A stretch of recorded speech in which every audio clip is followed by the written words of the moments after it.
खास करून अंदाज देणारे मुंबई, पुणे, कोल्हापूर आणि नाशिक ह्या जिल्ह्यासाठी खास करून कशामुळं की आज दुपारनंतर म्हणजे 2-2:30च्या नंतर ह्या मुंबई, पुणे, कोल्हापूर, नाशिक 2:30-3च्या नंतर मुसळधार ते अतिमुसळधार पाऊस आज दुपारनंतर सुरुवात होणार आहे. म्हणून हा अंदाज मुंबईकर, पुणेकर, नाशिककर, त्याच्यानंतर कोल्हापूर आणि त्याच्यानंतर घाटमाता कोकणपट्टी ह्या शेतकऱ्यांनी म्हणजे रत्नागिरीपासून ते इकडे पालघरपर्यंत या शेतकऱ्यांना अंदाज लक्षात यायचा.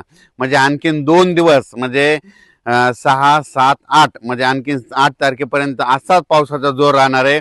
आणि 9 तारखेच्या नंतर मुंबईला देखील सूर्यदर्शन घडणार आहे, पुण्याला देखील सूर्यदर्शन घडल, कोल्हापूरला घडल, नाशिकला घडल. म्हणून हा अंदाज लक्षात घ्यायचा.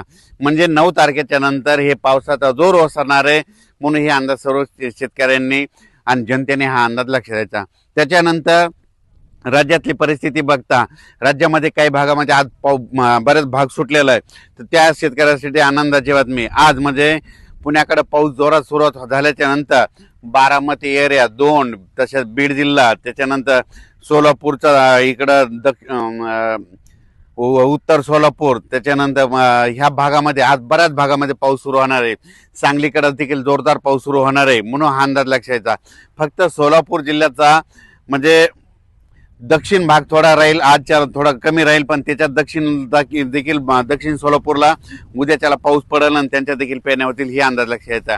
त्याच्यानंतर लातूर जिल्हा, बीड जिल्हा, परभणी जिल्हा, जालना जिल्हा, अहिल्यानगर आज दुपारनंतर 2:30च्या नंतर इकडे देखील बऱ्याच भागामध्ये पाऊस सुरू होणार आहे. म्हणून हा अंदाज लक्षात घ्यायचा. आणखीन 2 दिवस म्हणजे मराठवाड्यात देखील पाऊस असणार आहे. म्हणून मराठवाड्यातल्या शेतकऱ्यांनी हा अंदाज लक्षात घ्यायचा.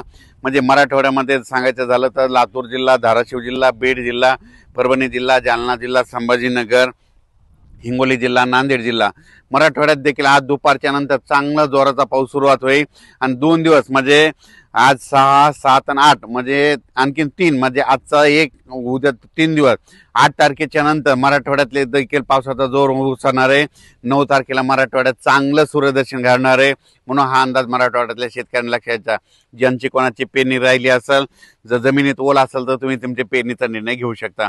त्याच्यानंतर सांगायचं झालं तर विदर्भाकडे पूर्व विदर्भाकडे आजच म्हणजे वर्धा, नागपूर, भंडारा, गोंदिया, चंद्रपूर, यवतमाळ तिकडे आज देखील पाऊस सुरू आहे. आणि त्याच्यानंतर आणखीन 2 दिवस 6 आणि 7 आणखीन 2 दिवस तिकडे विदर्भात पाऊस पडणार आहे. पूर्व विदर्भ आणि पश्चिम विदर्भ म्हणजे अमरावती, बुलढाणा, अकोला, वाशिम, हिंगोली या परिसरामध्ये आणखीन 2 दिवस म्हणजे 6, 7 पर्यंत 8 पर्यंत पाऊस राहणार आहे. 8 तारखेला चांगलं दुपारनंतर सूर्यदर्शन घडणार आहे. म्हणून विदर्भातल्या शेतकऱ्यांनी हा अंदाज लक्षात घ्यायचा. विदर्भातल्या शेतकऱ्याची कोणाची पेरणी असं तर तुम्ही काय करायचं, 8 तारखेला तुमच्याकडे सूर्यदर्शन घडलं आणि त्यानंतर वापसा झाल्याच्या नंतर तुम्ही तुमच्या पेरणीचा निर्णय घेऊ शकता. त्याच्यानंतर सांगायचं उत्तर महाराष्ट्र, नंदुरबार जिल्हा, धुळे जिल्हा काही भाग आणखी सुटलेला आहे. पण नंदुरबार, धुळे, जळगाव आणि नाशिकचा काही भाग म्हणजे पट्टा, त्याच्यानंतर इकडे श्रीरामपूर, अहिल्यानगरचा काही भाग वंचित आहे.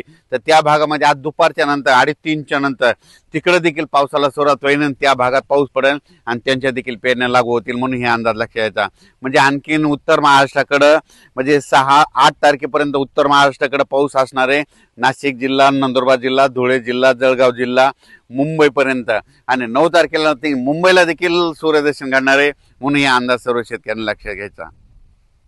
कोल्हापूरच्या पंचगंगाची पातळी जवळपास 27-28 फुटापर्यंत गेली आणि 39, 40, 41 गेली की धोक्याची पातळी असते. 42ला मात्र सगळ्या कोल्हापूर, सांगलीकडे पाणी पसरतं. पण तुम्हाला सांगू इच्छितो की तिकडे देखील घाटमाथ्यावर आणखीन 3 दिवसात पावसाचा जोर असल्यामुळं तिकडे जवळपास माझं तर म्हणणं आहे 35 फुटापर्यंत पातळी जाईल. धोक्याच्या बाहेर काही जाणार नाही, कारण की 35-36 फुटापर्यंत पातळी गेल्याच्या नंतर म्हणजे ते पाणी एवढं शिरत नाही शहरामध्ये. पण 38च्या नंतर गेल्याच्या नंतर धोक्याची पातळी ओढणती म्हणजे पंचगंगाचं पाणी 38 फुटाच्या वरती गेलं की समजायचं कोल्हापूर जिल्हा, सांगली जिल्ह्यामध्ये शहरात पाणी जायला सुरुवात होती, धोक्याची पातळी ओलांडती आणि 42 फुटाला मात्र सगळीकडे पूर परिस्थिती निर्माण होती. पण काय होणार आहे, आणखीन 2 दिवस तिकडे घाटमाता परिसर पाऊस पडणार आहे, कोयना धरणात पडणार आहे.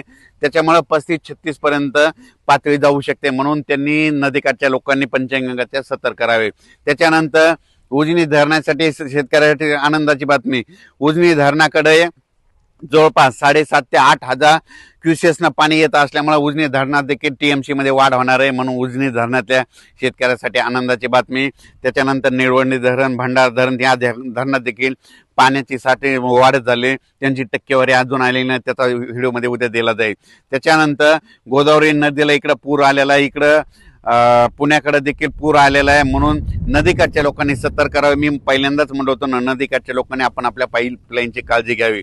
राज्यात मात्र आणखीन 3 दिवस म्हणजे 6, 7 आणि 8 3 दिवस पावसाळी वातावरण आहे. त्याच्यानंतर 9 तारखेच्या नंतर सूर्यदर्शन होणार आहे. 9 तारखे आता 8 तारखेला विदर्भात सूर्यदर्शन होईल, 9ला थोडं मराठवाड्याकडे होईल आणि मुंबईकडे देखील 9ला होईल. म्हणून मुंबईच्या जनतेने आणखीन 2-3 दिवस म्हणजे 6, 7 आणि 8 तारखे 3 दिवस पाऊस राहणार आहे, म्हणून तुम्ही तुमची काळजी घ्यायची. पुणेकरांनी काळजी घ्यायची, नाशिकवाल्यांनी काळजी घ्यायची, कोल्हापूरकडल्या जनतेने देखील काळजी घ्यायची, त्याच्यानंतर सातारा परिसरातल्या शेतकऱ्यांनी देखील काळजी घ्यायची. तसेच बीड जिल्ह्यामध्ये कडा आष्टी या भागात, त्याच्यानंतर अहिल्यानगरमध्ये बऱ्याच भागात पाऊस पडलेला नाही. आज दुपारनंतर बीड जिल्ह्यात देखील पाऊस येणार आहे. कडा आष्टी, त्याच्यानंतर कर्जत, जामखेड, तिकडे बारामती त्या परिसरात येणार आहे, इकडे राऊरकडे येणार आहे, सिंगणापूरकडे येणार आहे, पैठणकडे येणार आहे, श्रीरामपूर येणार आहे, त्याच्यानंतर वैजापूर, गंगापूर ह्या परिसरात देखील आज बऱ्याच भागावर पाऊस सुरू होणार आहे. म्हणून त्यांच्यासाठी आनंदाची बातमी, बीड जिल्ह्यासाठी आनंदाची बातमी, म्हणून हे अंदाज लक्षाचा. हे आता 8 तारखेपर्यंत पाऊस राहणार आहे. त्याच्यानंतर वातावरण पुन्हा लगेच 14च्या नंतर पुन्हा एकदा राज्यात वातावरण बदलणार आहे. 4-5 दिवस तुम्हाला थोडी विश्रांती देईल पाऊस, पण 14 जुलैच्या नंतर परत एकदा पावसाचं वातावरण तयार होईल, म्हणून हे अंदाज लक्षाचा. त्याचा व्हिडिओ नंतर दिला जाईल.